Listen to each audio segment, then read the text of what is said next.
Hello, welcome back to my channel. Today's sequence is all about preparing the body for back bends, particularly wheel pose.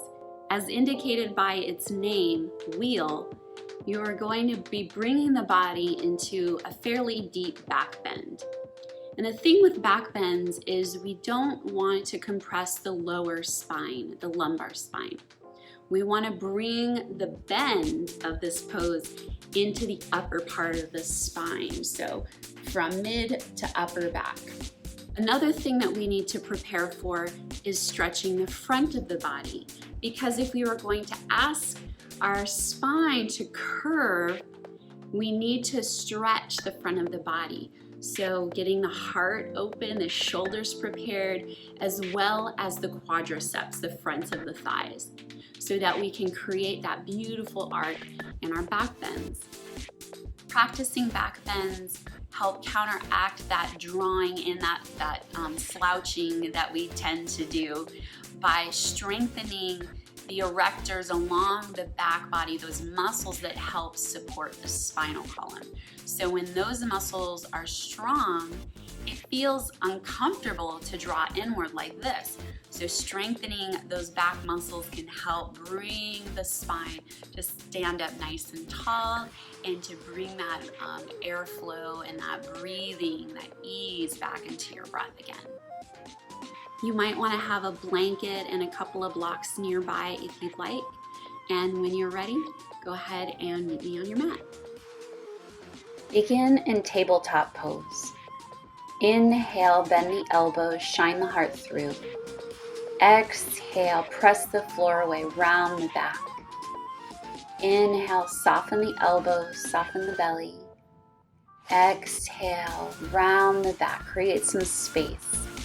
Keep going. Inhale to soften. Exhale to round the back.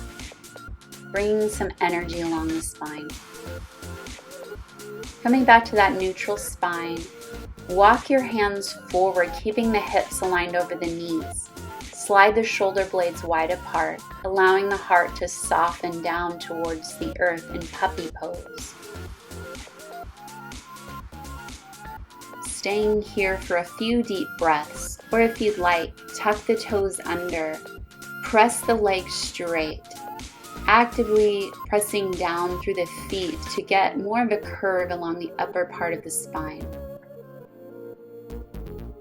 Shift forward into Sphinx pose, lowering the hips down, keeping the elbows aligned underneath the shoulders. If this is too much for the lower back, you can slide your forearms forward slightly.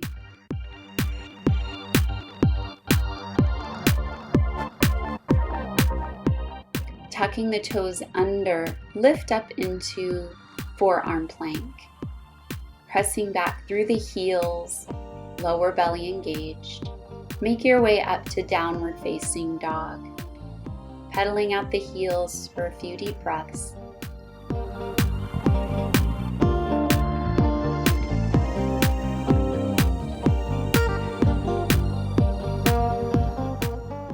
Inhale to ground. Exhale, float your right leg up, three-legged dog. Bend at the knees, stack your right hip on top of the left. And begin to draw some circles with that knee in one direction and then the other. Square the hips to the floor, re-extend the right leg. Exhale, draw the knee to the nose, bringing your right knee behind your right wrist. Walking your left leg nice and long in pigeon pose. We'll stay high on the hands here, extending through the spine. You can wave from side to side here or front to back. Again, to create some length and spaciousness all along the spinal column.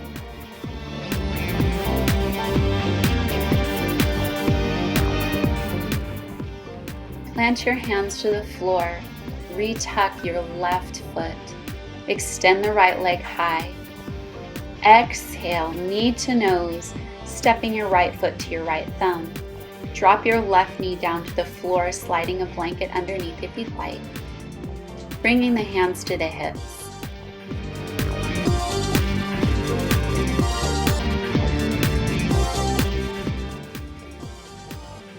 Bend the left knee, reaching around for the foot for a quad stretch. Keep the hips and shoulders squaring forward.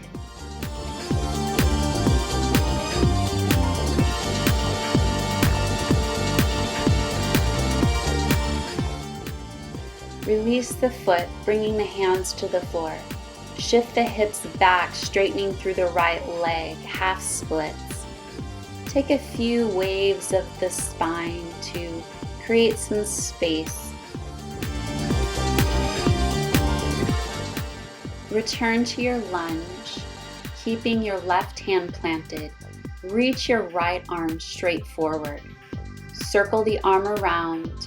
Grab hold of your left foot.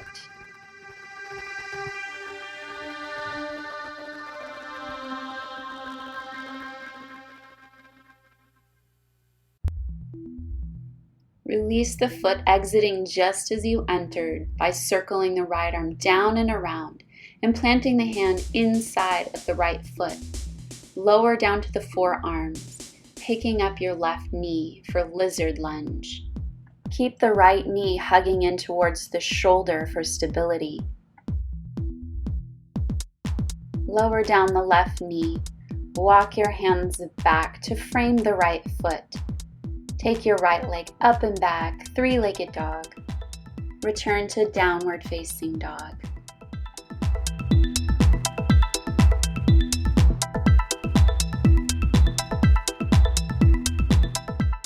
Inhale to soften.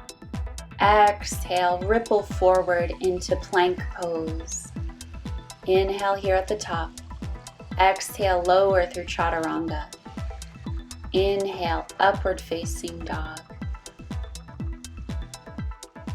On your next exhalation, roll over the toes into downward facing dog.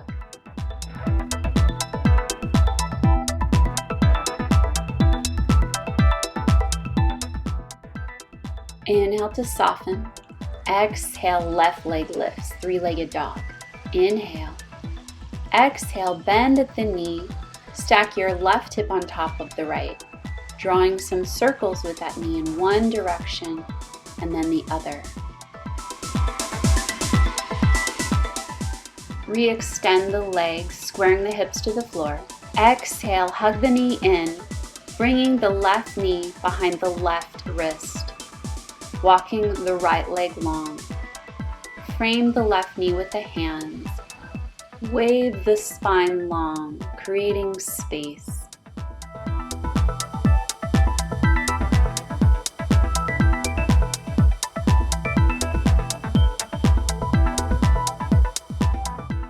Plant your hands, tuck your right toes under to pick up the knee. Extend the left leg high. Exhale, hug the knee in, stepping the left foot to the left thumb. Drop the right knee down, sliding a blanket underneath, and coming up through your Anjaneyasana, low lunge, hands at the hips. Bend at the right knee, reaching around for the foot. Keep the hips and shoulders squaring forward.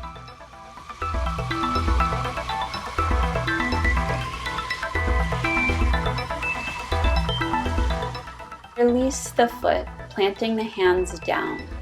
Shift the hips back, straightening through the left leg, half splits.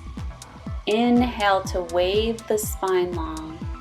Exhale, soften your heart and forehead towards your shin.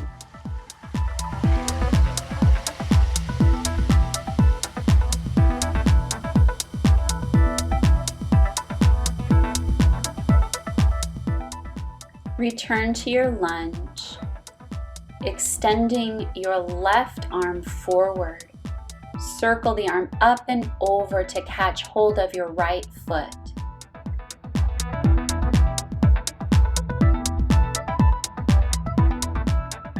Release the foot, circling the left arm down. Come all the way onto the forearms inside of the left foot, picking up the right knee for lizard lunge. Keep hugging the left knee in towards the shoulder to create stability in the left hip. Come up onto the hands, extending the left leg into three-legged dog and returning to downward facing dog. Inhale to soften. Exhale, wave the spine long into plank pose. Exhale through chaturanga. Inhale, upward dog.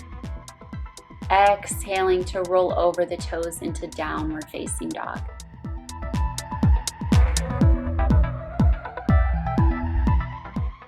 Lower down to seated. Wiggle the feet outward so that you can set the sit bones down in between. You can also come to seated on a block. Stay here or begin to walk the hands back behind you, continuing to press the knees down towards the floor. Open the heart to the sky. Keep the back of the neck long.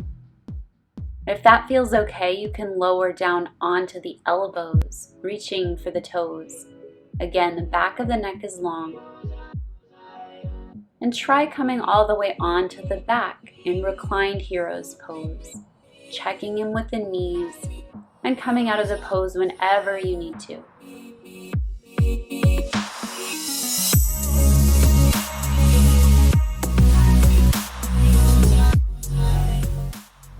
Exit the pose by pressing into the elbows and then into the hands, coming all the way up to seated.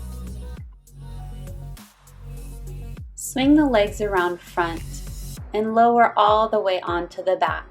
Knees are bent, feet hip-width distance apart.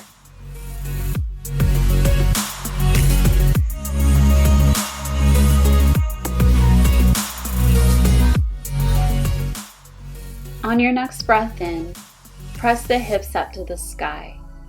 Exhale to lower. Inhale to lift. Exhale to lower. Continue here with your breath, pressing through the heels, pressing through the hands, keeping the back of the neck long and the heart shining up towards the sky.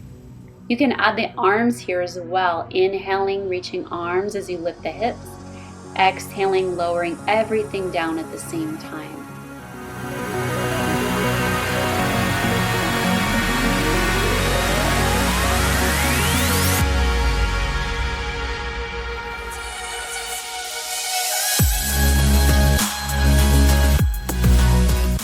On your next lift of the hips, stay here, rolling the shoulders underneath as you clasp the hands here in bridge pose.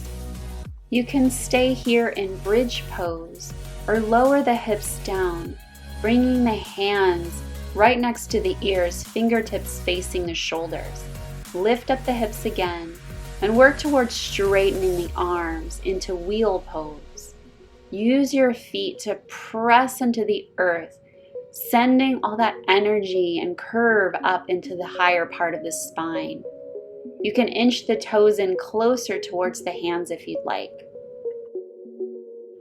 To exit the pose, bend the elbows, gently lowering yourself back down. Hug the knees in to counter pose. From here, you can continue on with your practice, making sure you give ample time for a long Shavasana. Namaste.